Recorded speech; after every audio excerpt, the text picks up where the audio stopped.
Someone you trusted completely just handed you a knife by stabbing you directly in the back. You can feel that tight, sick knot forming in your stomach right now, the sleepless nights, the endless loop in your brain asking, how could they do this to me? You want answers. You want closure. Or maybe you want desperate revenge. But let me tell you the brutal truth that nobody else has the guts to say. Every single second you spend crying over their betrayal is you actively helping them finish the job. You are letting a coward who didn't even have the courage to face you rent a free luxury suite inside your head.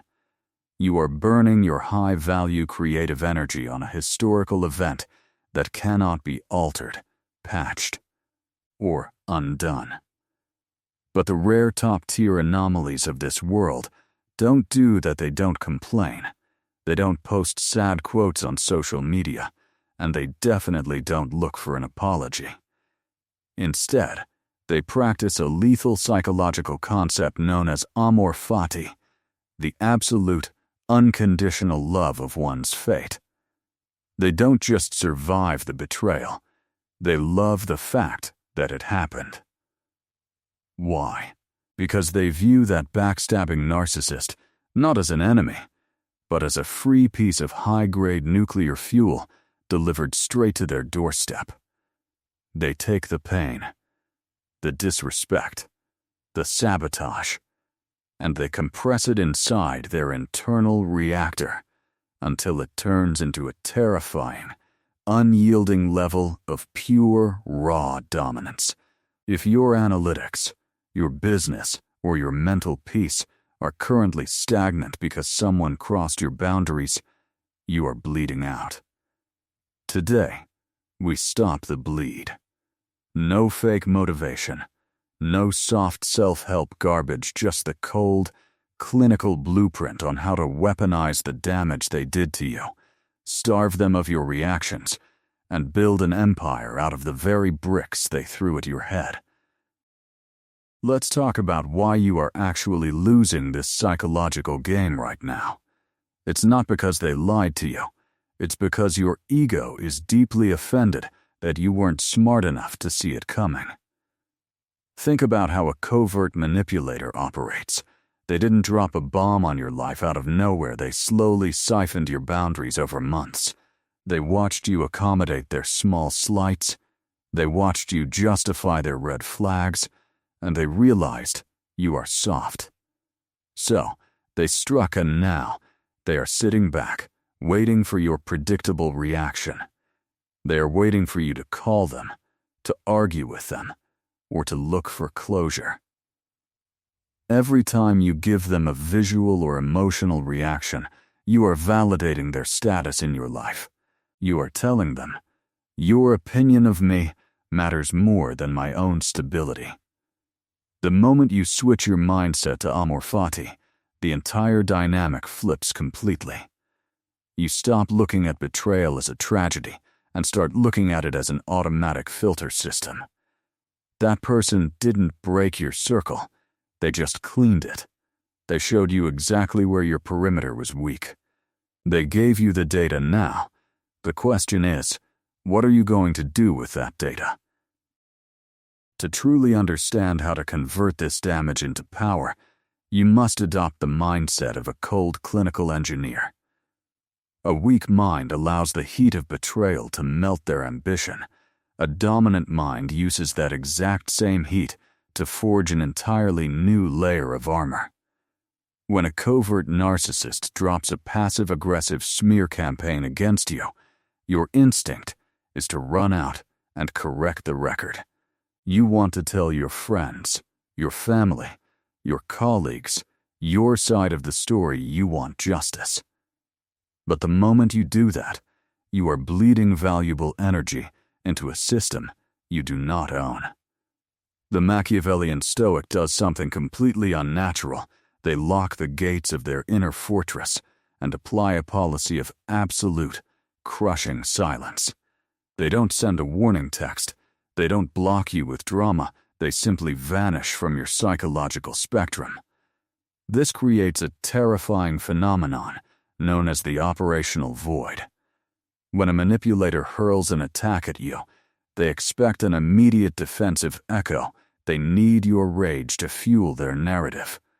But when they hit nothing but a flat wall of unbending, unreadable silence, their entire psychological leverage collapses into a vacuum. They don't know if you are plotting their destruction or if you have completely forgotten their existence. And that unknown parameter drives a narcissist into absolute, paralyzing panic. While they are drowning in their own manufactured anxiety, you are quietly channeling that raw energy into your execution pipeline. You take the anger that used to keep you awake at night, and you feed it directly into your business, your physical training, and your long-term goals. You convert emotional heat into kinetic momentum. You love the betrayal because without that intense injection of adversarial energy, you might have stayed comfortable, lazy, and average. They thought they were burying you. They didn't realize you were a seed that thrives in the dark. Let's go deeper into the execution protocol. How do you actually master this level of cold autonomy in your daily routine? It requires a process called strategic decoupling. Every toxic relationship, every narcissistic boss, every fake friend has power over you because they identified your anchor of comfort. If you are addicted to their validation, they will withhold it to make you crawl. If you are dependent on their financial access, they will threaten to cut it to force your compliance. The silent achiever systematically audits their own life, identifies their dependencies, and deprives themselves of them voluntarily. If you fear social isolation, you must purposefully enter periods of total, unreadable solitude where you disappear from every radar. If you are dependent on constant digital entertainment to drown out your internal anxieties, you must force yourself to sit in a bare concrete room in absolute silence for hours. You prove to your subconscious mind that you can survive on nothing. By executing this self-imposed hardship, you strip the external world of its capacity to blackmail you. When a toxic individual tries to threaten your status, your position, or your social standing, they realize their threats have zero velocity.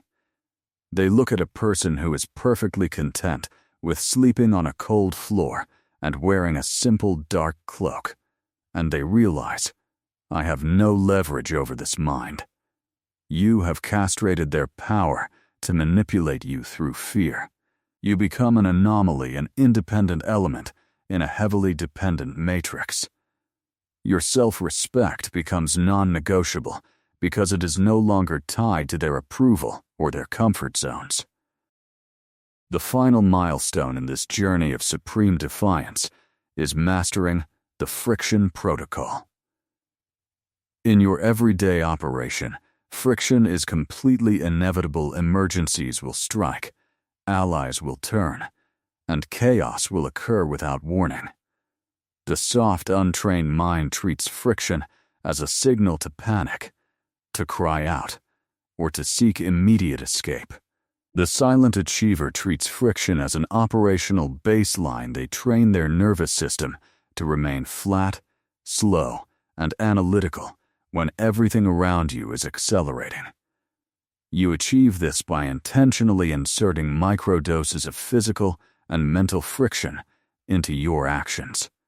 When you receive an infuriating, highly manipulative email or text message from a toxic person, your primitive brain demands that you lash out immediately. You force yourself to wait hours before responding, deliberately sitting with the initial spike of adrenaline until it completely dissolves into cold logic. This protocol alters the physical wiring of your brain, creating a critical delay between external stimulus and internal response. You stop reacting like an animal and begin executing like a chess master. When you step out of the shadows after months of this dangerous discipline, you do not need to announce your strength. The world can feel the density of your presence. The narcissists who once tried to handle you will suddenly find their strings completely useless against a mind made of stone. You have transformed yourself from a passive victim of external chaos into an untouchable, silent force of nature. Stop running from the pressure. Stop protecting your weak comfort zones at the expense of your sovereignty. The next time you are faced with a choice between the easy, comfortable compromise and the difficult, uncomfortable truth, choose the friction. Lock your jaw, quiet your breath, and let the pressure forge your character into steel. If this transmission has disrupted your softness and added stone to the foundations of your inner fortress, it is time to formalize your commitment. Subscribe to Silent Power Psychology. Leave your silent mark of approval on this file, and share these insights strictly with those rare individuals who possess the dangerous discipline required to execute them. Stay disciplined. Stay silent. Stay untouchable.